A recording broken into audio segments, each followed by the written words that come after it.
The wind that came down from the ridge that November did not howl. It searched. It moved along the north wall of the house first, testing the old boards the way a hand might test a locked door, and finding nothing, it climbed higher, toward the roof, toward the attic, toward the one room in the house that no one thought to worry about. Inside, a boy lay awake in the dark, listening to a sound he could not name. Not the wind outside. Something closer, a soft, dry shifting, like rain that never touched the ground.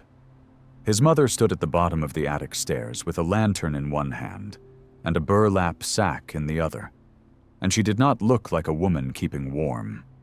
She looked like a woman making a decision she had already made twice before and failed at both times. By sunrise, the neighbors would be talking about her again.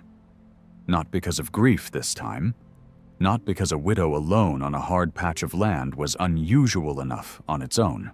They would be talking about the corn. Bushels of it, whole sacks of good, dry corn. Corn that could have been sold, corn that could have fed a family through the worst months of winter, carried up a narrow staircase and packed into a space where no one stored food. A space with no floorboards worth mentioning. A space meant for nothing at all. Daniel Voss would see her doing it from the road and pull his wagon to a stop without meaning to.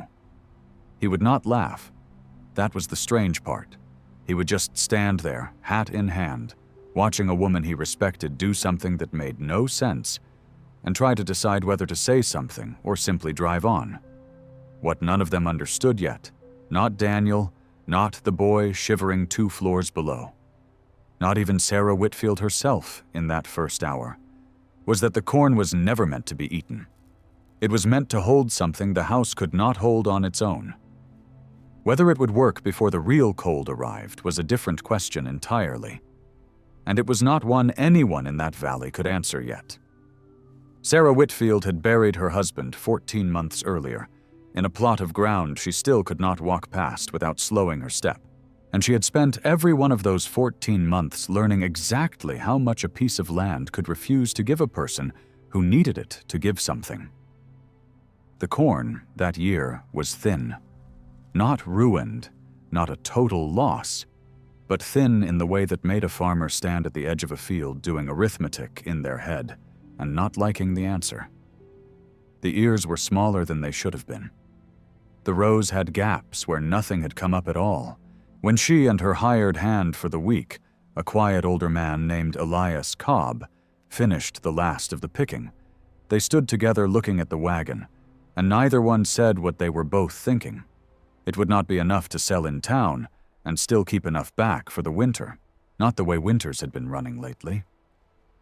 Elias offered to help her figure the numbers that evening, sitting at her kitchen table with a stub of pencil, dividing what she had into what she would need if the cold months stretched out the way the old-timers kept warning they might. He was not unkind about it. He simply laid out the truth the way a man lays out tools before a job, so there would be no surprises later. "You've got enough corn here for eating," he said, "if you're careful. Maybe enough to sell a little besides, if you're careful about that too. What you don't have is enough to be careless with." Sarah nodded and thanked him and said nothing about what she had already begun turning over in her mind 2 nights before, standing at the bottom of the attic stairs with a candle, listening to her son cough in the next room. She had grown up on a farm in Ohio, where her grandmother, a woman from a family that had come over from somewhere in Northern Europe 2 generations back, kept a saying that Sarah had never fully understood as a girl. The old woman used to say that grain was not just food. Grain was also weather, if you knew how to ask it the right question. Sarah had not known what that meant. She still was not entirely certain now, but she had a boy who coughed more than a boy his age should. A roof that let the cold sit inside it like a second family living in the rafters, and a harvest too small to waste, and somehow she suspected too important not to. That night she did not sleep. She sat by the stove long after the fire had burned low, listening to the wind circle the house. and she thought about the attic and the corn in the barn and the strange, uncomfortable idea that refused to leave her alone.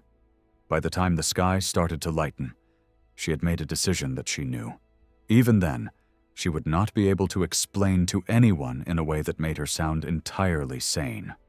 The first truly cold night came on a Tuesday, arriving faster than anyone in the valley had expected, dropping the temperature well below what the almanac had promised for that week. Sarah built up the fire the way she always did, banking it high before bed, trusting the stove the way she had trusted it every winter since she and her husband had first moved onto the property. She checked on her son, Caleb, who was 5 years old and had always run a little delicate, a little prone to chest colds that lingered longer than they should. He was asleep or close to it, breathing in that shallow, restless way he had whenever the weather turned.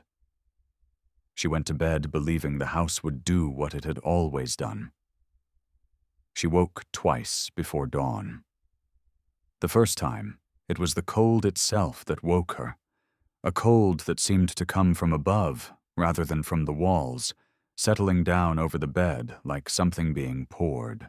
The second time, it was Caleb, coughing in the next room, a dry, tight cough that had not been there when she checked on him hours before. She went to him with a lantern and found him curled tight beneath 2 quilts, his breath visible in the thin light. The window beside his bed rimmed with frost on the inside of the glass, not just the outside. That was when she noticed it properly for the first time. Not the walls, the ceiling. She stood on a chair and held her palm flat against the boards above Caleb's bed and felt something she had never paid attention to before. A slow, steady draft moving downward, as if the ceiling itself were breathing cold air into the room from somewhere above.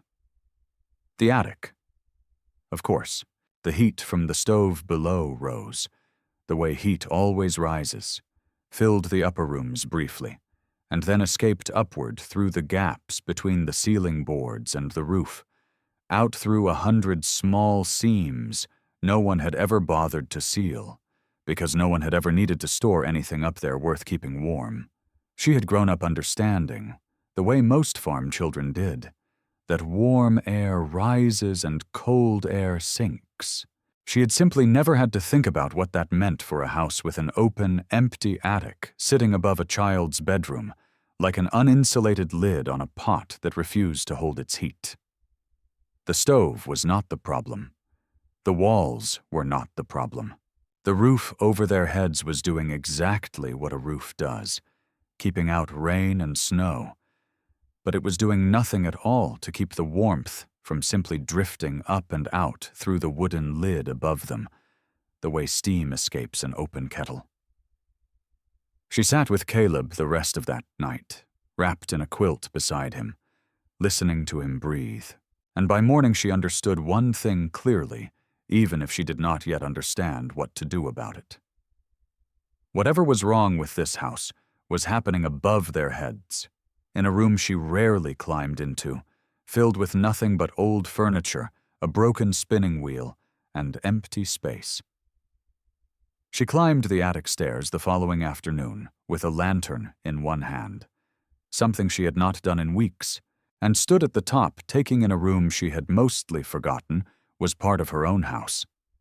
It was, in almost every sense, nothing. Bare board flooring laid loosely over the joists, roof rafters overhead with the underside of the shingles visible between them in places. A few trunks pushed against the far wall, holding things that had belonged to her husband's mother. Cold air moving freely through gaps at the eaves, through cracks where the roofline met the walls, through spaces that had never mattered because nothing living had ever needed to stay warm up here. She walked the length of it slowly, feeling the draft change as she moved, stronger near the east gable, softer near the chimney where at least some residual warmth still climbed up through the brickwork. She thought about hay. Farmers used hay for all kinds of things: bedding animals, packing around root vegetables to keep frost from reaching them in a cellar. Hay held air.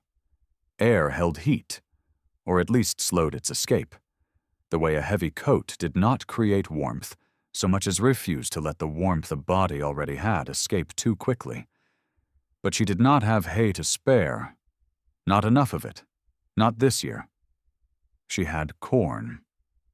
The thought arrived the way certain thoughts do, sideways, uninvited, and she almost dismissed it immediately because it seemed foolish on its face. Corn was food. Corn was the difference between a hard winter and a desperate one. Corn was not insulation, not the way a person normally understood the word. And yet she found herself standing there doing the same kind of arithmetic Elias Cobb had done at her kitchen table 2 nights before, except her sum was different. She was not asking how much corn she needed to eat. She was asking how much space needed filling, and whether corn, dry, dense, and sitting still, might do here roughly what hay would do, holding a layer of unmoving air against the underside of this attic floor, the same way a wool blanket held air against a sleeping body. She did not know if it would work. She had never heard of anyone doing such a thing. Not from her grandmother, not from Elias, not from anyone in this valley. It was entirely possible she was about to waste food her family could not afford to waste on an idea that had occurred to her at the top of a cold, empty attic with a coughing child 2 floors below. But she also knew, standing there with the lantern throwing long shadows across the bare boards, that she had already decided. The only question left was how much corn she was willing to risk to find out if she was right. She began the following morning, before the frost had fully lifted off the barn roof, carrying the first sack of dried corn up the narrow attic stairs herself. One shoulder braced against the low doorway, her breath fogging in front of her in the unheated space. She had decided, after a night of turning the idea over, to start along the section of ceiling directly above Caleb's room first. If it did nothing, she reasoned, she would have lost the least amount of corn possible finding that out. If it did something, she could decide from there how much further to go. It was slow work. Each sack was heavy enough to make the narrow stairs treacherous, and she had no one to help her that day, Elias having finished his hired week and moved on to another farm that needed him more urgently than hers did. She worked alone, sack by sack, laying the corn out across the space between the joists above her son's room, spreading it as evenly as she could manage in the dim light. She was on her 4th trip up the stairs when she heard a wagon slow on the road below. Daniel Voss ran cattle on the parcel just north of hers, a man who had lost stock the previous winter to a cold snap that caught the whole valley off guard, and who had, as a result, become somewhat particular about what counted as sensible preparation for the months ahead. He was not a cruel man. He was, if anything, a careful one, the kind who measured his words the same way he measured feed rations, and he had always treated Sarah with a plain, uncomplicated respect since her husband's passing.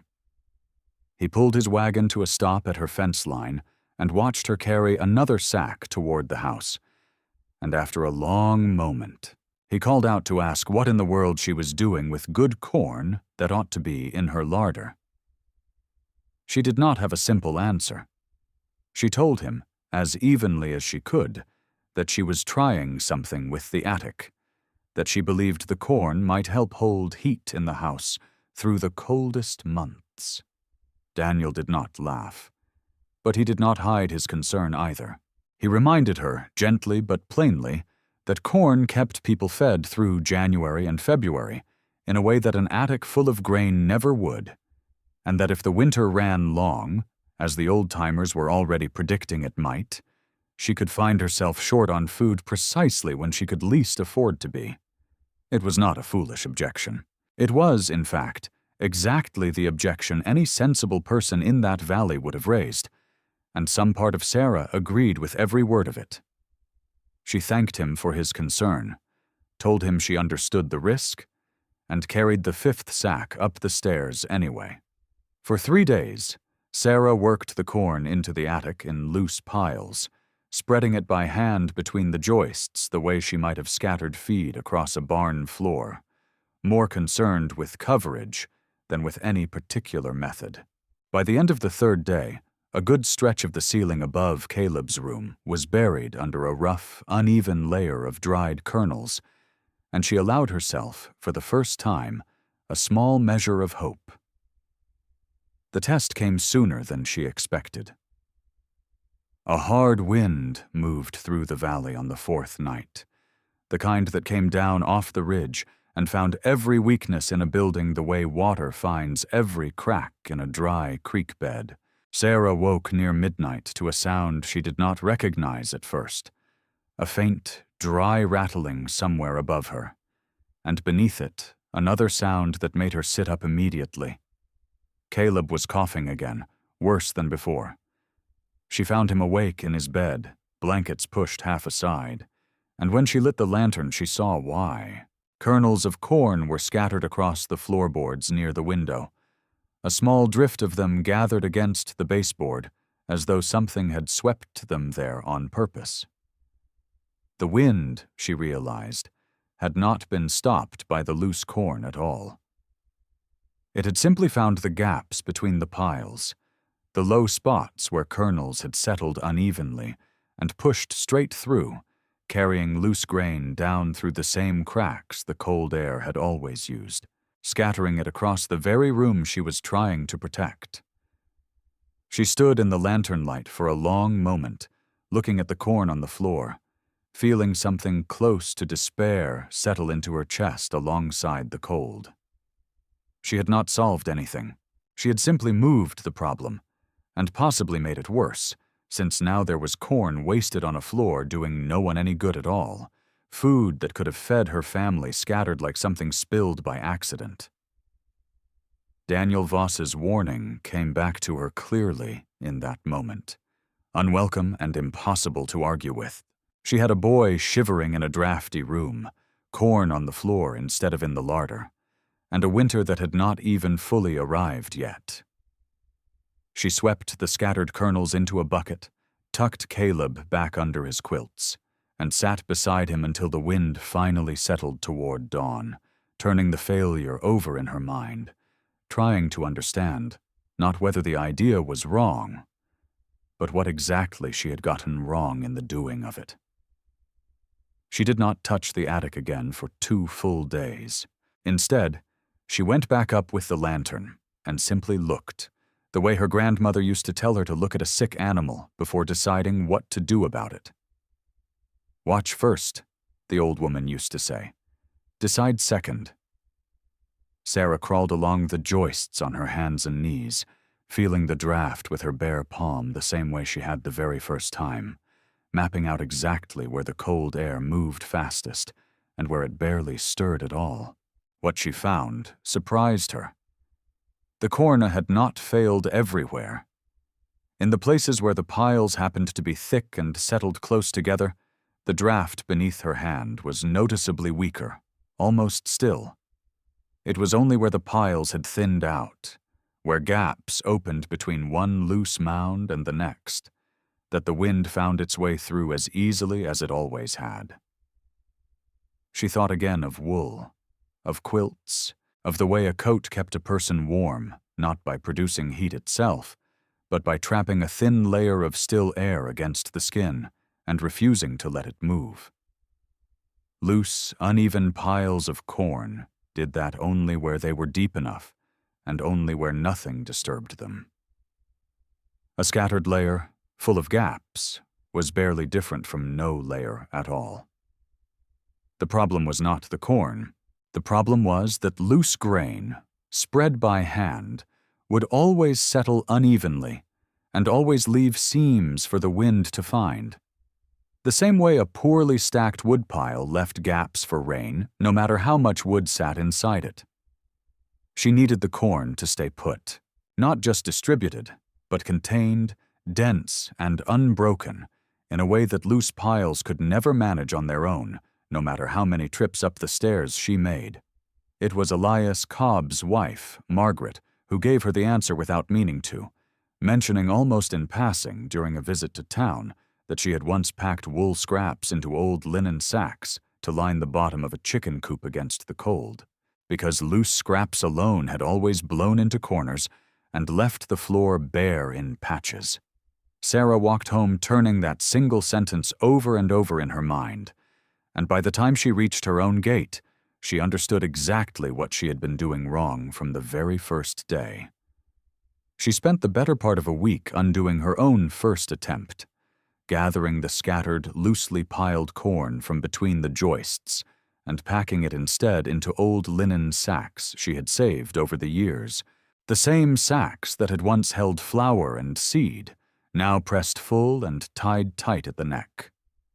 The work was slower this way, and far less satisfying to watch progress on, since each sack held less corn than a single loose pile had, and each one had to be shaped and packed by hand until it filled the gap between one joist and the next, almost completely, with no room left for it to shift or settle unevenly.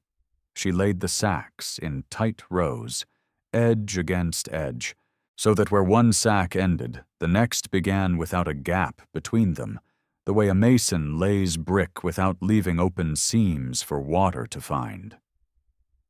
Where a joist created an odd-shaped space too narrow for a full sack, she packed loose corn in by hand and tamped it down firm, refusing to leave any pocket of open air for the wind to use as a doorway. It was tedious, unglamorous work, the kind that produced no visible drama, only a slow, steady filling in of gaps, sack by sack, day by day, while the weather outside continued its own slow slide toward the season everyone in the valley was quietly dreading. Caleb, curious despite his cough, sometimes sat at the bottom of the attic stairs and watched his mother work, asking questions she did not always have good answers for. She told him simply that she was trying to give the house a coat to wear, the same way he wore one, and that a coat only worked if it did not have holes in it.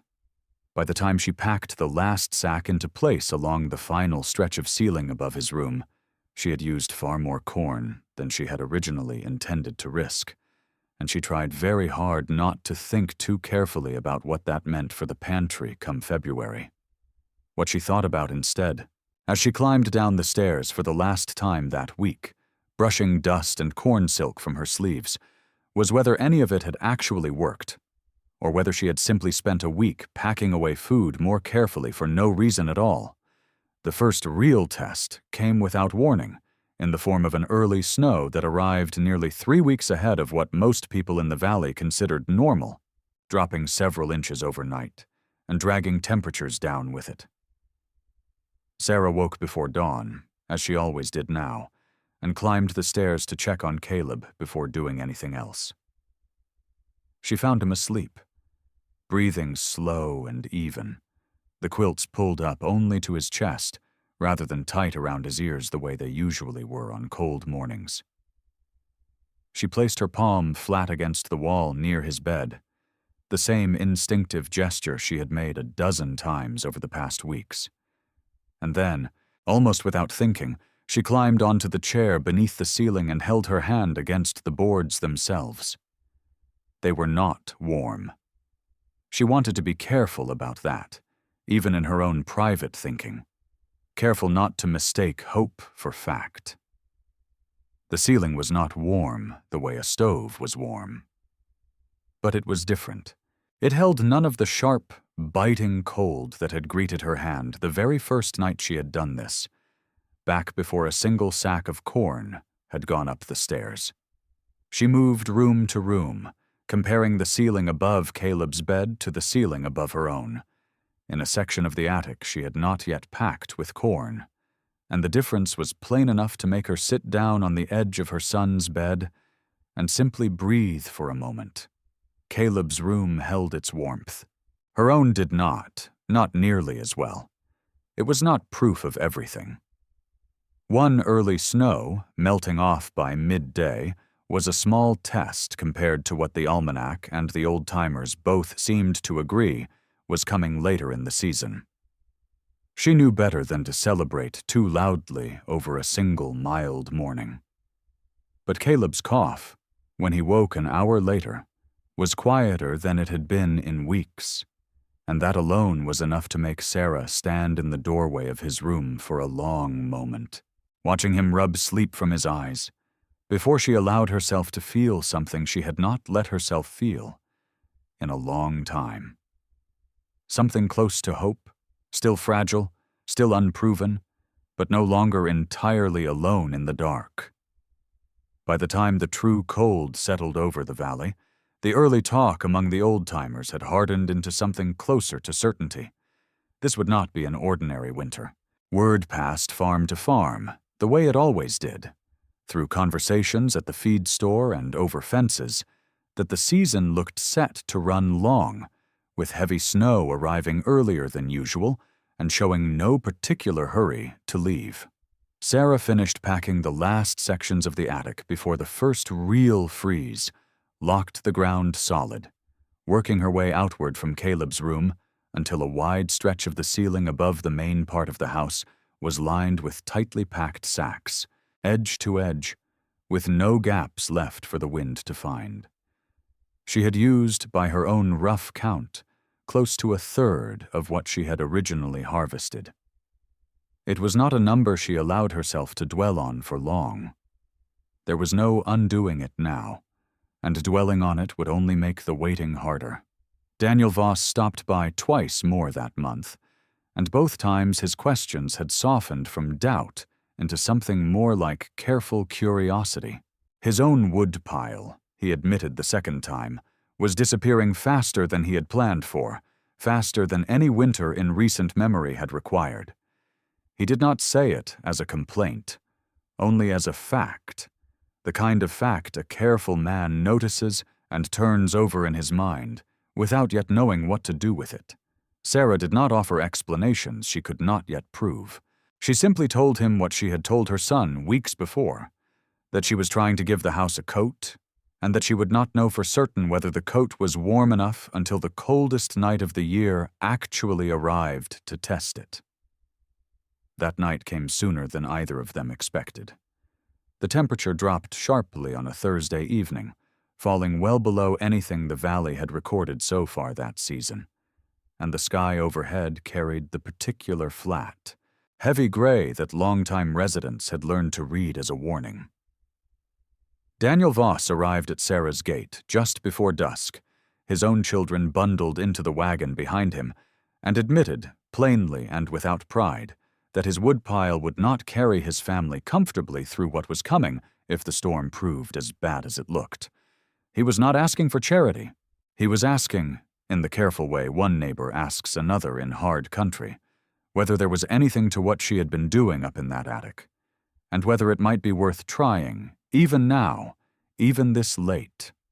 Sarah did not have a confident answer to give him. She had one tested room, one early snow behind her, and a theory she still could not fully explain in words that satisfied even herself. What she could offer him was corn, a portion of what remained, enough for him to try packing above at least one room in his own house before the storm arrived in earnest. It was not a comfortable exchange for either of them. Corn, again, in the middle of a hard winter, handed over instead of stored away, but Daniel took it, thanked her plainly, and drove home through air that had already begun to bite at exposed skin. That evening, Sarah banked her fire early, checked the sacks along the attic ceiling one final time by lantern light, running her hand along every seam to be sure nothing had shifted or settled loose, and sat down beside Caleb's bed to wait out whatever the night intended to bring. Outside, the wind had already begun to change direction, swinging around from the north in a way that made the old shutters rattle against the house in a rhythm she did not recognize. The blizzard arrived just after midnight, and it did not arrive quietly. Sarah woke to a sound she had never heard the house make before, a low, steady moan along the north eaves as the wind found the corner of the roofline and pushed against it without pause. She lit the lantern with hands that were not entirely steady and went straight to Caleb's room.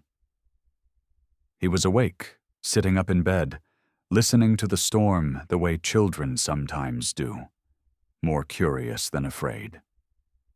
She pressed her palm to the ceiling above him out of pure habit and felt, for one brief, terrible moment, something she had not expected, a thin thread of cold air, moving where it had not moved before.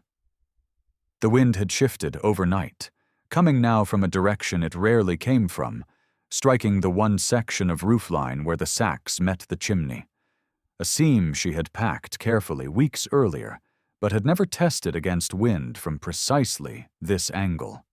For a moment, standing in the lantern light with Caleb watching her face for reassurance she was not certain she could honestly give, Sarah considered every option at once, whether to wake him fully and move him into her own room, whether to climb up into the attic in the middle of the storm and try to repack the seam by feel and lantern light, whether the thin draft she felt was truly a danger or only the last, smallest complaint of an otherwise sound wall.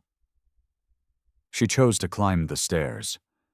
Working quickly in the cramped, freezing dark, she found the gap by touch alone, a narrow place where two sacks had shifted apart under the unusual pressure of wind striking from an angle she had never accounted for.